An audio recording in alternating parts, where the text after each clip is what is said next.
Bonjour à tous, aujourd'hui on va parler de l'un des sujets actuels les plus controversés de la série Five Nights at Freddy's, le Mimic. Et plus précisément, on va aussi s'intéresser au nouveau jeu récemment sorti, Secret of the Mimic. Le Mimic est-il une solution pour faire avancer le lore, ou au contraire un problème qui complique encore plus l'histoire?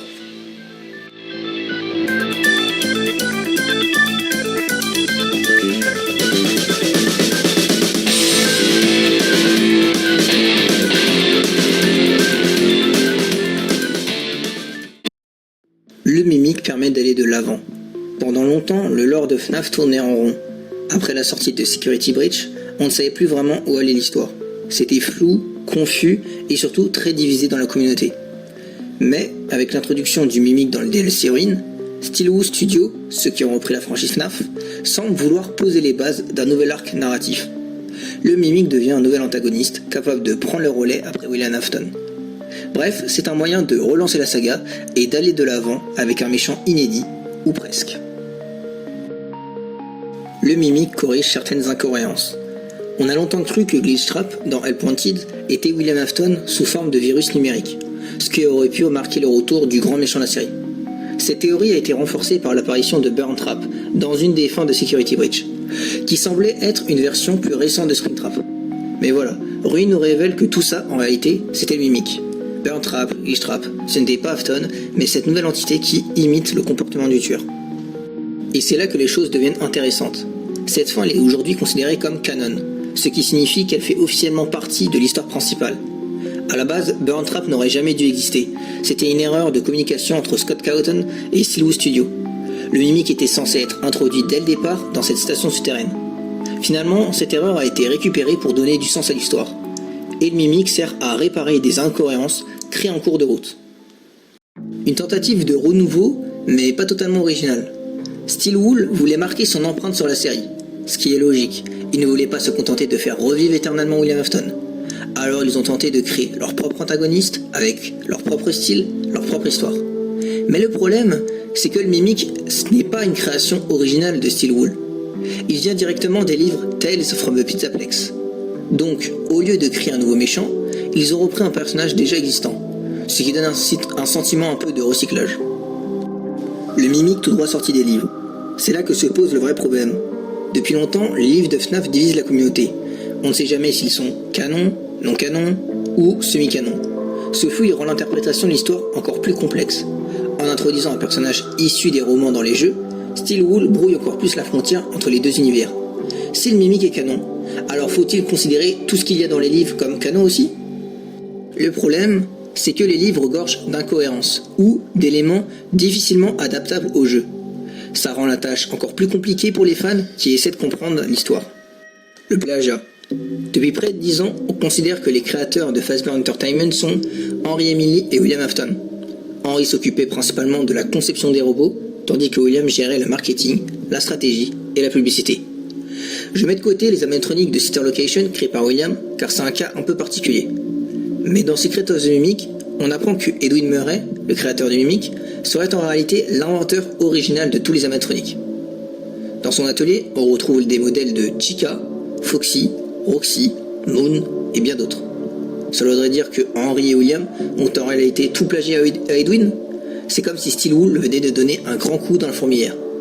Même si ça ne change pas grand chose aux événements principaux de l'histoire, ça change complètement notre regard sur ces deux personnages. Ils ne se sont pas simplement inspirés, ils ont volé et réutilisé les créations d'un autre sans reconnaissance. Et d'une certaine façon, on pourrait faire un parallèle avec Steelwood eux-mêmes, qui ont repris le Mimic, une idée de Scott issue des livres, pour l'intégrer dans les jeux, même si eux au moins ils ont légalement les droits. Secret of the Mimic, une bonne idée de faire dérouler le jeu au tout début de la timeline? Dans les sneak peeks du jeu, Steelwood nous disait « Pour voir le futur, des fois il faut comprendre le passé ». Autrement dit, il faut remonter à l'origine pour comprendre toute l'histoire.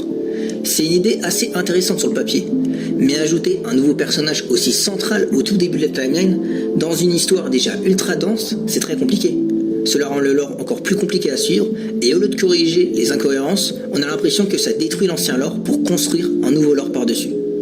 Le Mimic devrait permettre de clarifier certains points, mais au final, il en crée encore plus.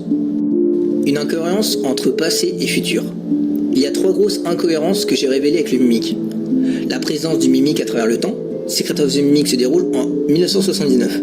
Elplantid, lui, se passe probablement dans les années 2030, soit 50 ans plus tard.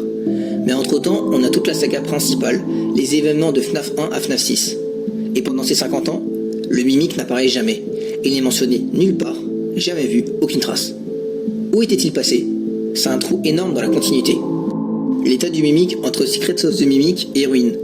À la fin canon de Secret of the Mimic, le joueur s'échappe du manoir avec un data driver contenant des fichiers importants pour Fazbear Entertainment.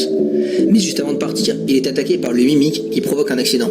Dans les dernières images, on voit le Mimic récupérer le data driver et s'enfuir. Donc, le Mimic est libre à la fin. Mais dans Ruin, on le retrouve enfermé sous le Mega Pizzaplex. On ne sait ni quand, ni comment il a été capturé. Aucune explication. Et c'est une incohérence majeure qui sans doute ne sera expliquée dans un prochain jeu. MXES n'apparaît pas dans le jeu. MXES, c'est ce personnage étrange qu'on découvre pour la première fois dans FNAF Ruin. Il est présenté comme un antivirus, une sorte de programme de sécurité chargé d'empêcher quiconque de désactiver les nœuds qui retiennent le Mimic prisonnier. En gros, il joue le rôle de gardien numérique. Mais dans FNAF Elplantid 2, une pièce secrète a été ajoutée pour teaser la sortie du futur jeu Secret of the Mimic. En résolvant l'énigme, on débloque 2 cinématiques. La première nous montre l'atelier d'Edwin, le créateur du Mimic, mais cela ne nous intéresse pas. Ici, c'est la deuxième cinématique qui va nous intéresser. Dans celle-ci, en enfilant le masque, on aperçoit le camion du protagoniste de Secret of the Mimic. Mais surtout, on voit MXES qui tente de s'extirper d'une machine, sans succès. Juste après, les portes du camion se referment et le véhicule s'éloigne, laissant MXES derrière lui. Alors évidemment, tout le monde pensait que MXES jouerait un rôle central dans Secret of the Mimic, et pourtant, il n'apparaît pas une seule fois dans le jeu. Pas même une référence, un fichier ou une silhouette. Du coup, on peut se poser la question, pourquoi nous avoir montré tout ça dans Elplantid 2 si c'est pour qu'il n'apparaisse pas une seule fois? Est-ce une fausse piste ou tout simplement une piste abandonnée en cours de développement? Ma théorie personnelle. Si vous êtes encore là, déjà merci, c'est que la vidéo vous a plu. Je voulais finir par une petite théorie personnelle que je n'affirme pas comme vraie, mais qui pourrait expliquer certaines choses.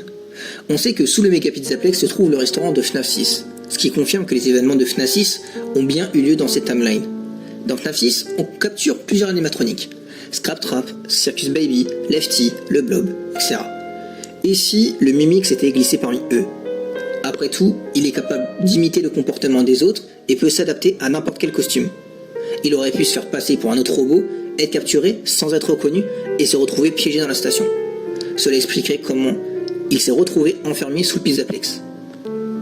Mais alors, comment a-t-il survécu à l'incendie de FNAF 6? Eh bien, on voit dans Secret of the Mimic qu'il a déjà survécu à un incendie. Donc ce n'est pas impossible, surtout que dans l'incendie de FNAF 6, le Blob a aussi survécu.